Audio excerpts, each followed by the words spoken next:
So let me just ask at the outset, you're involved in libertarian politics, like actual party politics. Would you ever be on the ticket?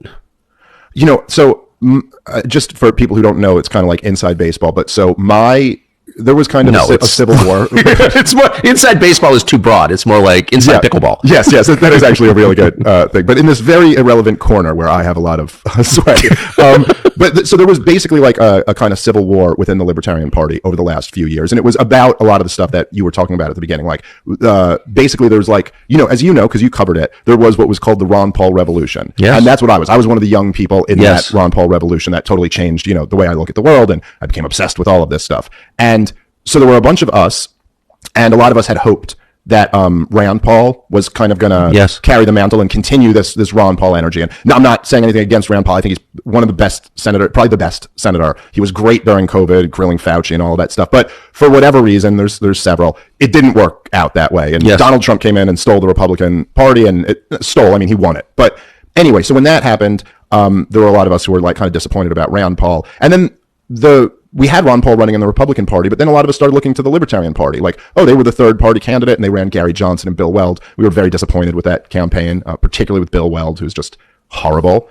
Sad, defeated guy. And also he was like a Raytheon lobbyist who was like, what are you doing over total fraud. What's the point if we're going to have a third party and putting that guy up? And then during 2020, the people who were running the Libertarian Party completely failed and didn't oppose the lockdowns and then started like virtue signaling during the Black Lives Matter riots about how we must be anti-racist. And, for real? Yeah, it was horrible. So basically then there was this group called the Mises Caucus that I joined. It was led by this guy named Michael Heiss and Angela McArdle, who ultimately she's currently the chair of the party. And we basically went and took over the whole party. We fought in the name of Ron Paulians, like if there's going to be a libertarian party, it's going to be represented by libertarians. And so anyway, so once that happened, it was kind of my group who took over, and they wanted me to run for president on the libertarian ticket. And I was considering it for a while. Ultimately, it just wasn't the right time for me. I got 2 little kids. I got a lot going on in my career. It's like, it just wasn't the right time for me. But so now, to what you said, Angela McArdle pulled this off to her great credit, that she's got Donald Trump coming and speaking at the Libertarian National Convention.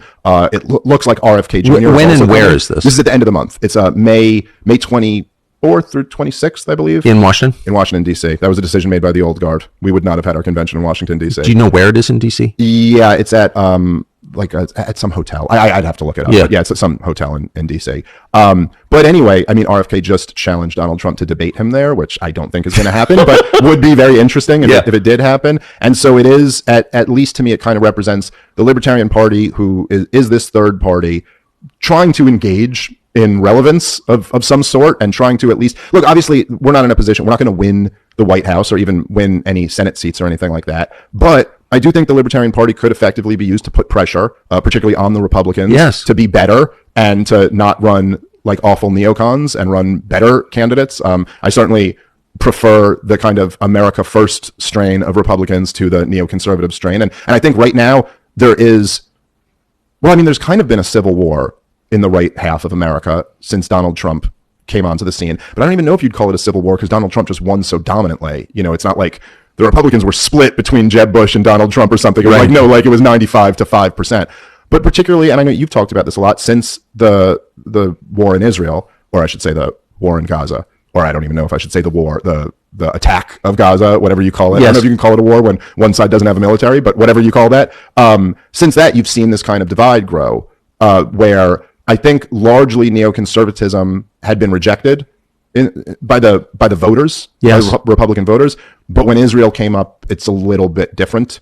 I don't know exactly. Well, neoconservatism is like chicken pox. Like, you think you defeat it, and then when your defenses are down, it comes back as shingles. You're like, oh crap, they're Democrats now? Jesus. No, it's true. How's that coming? It just lays dormant. It's always there. Yeah. But when it comes back in its second iteration, when it manifests again, it is disabling. And that's what we're watching. Like, if there's one thing I wanted to help do, it's get rid of that worldview, but it seems stronger than ever.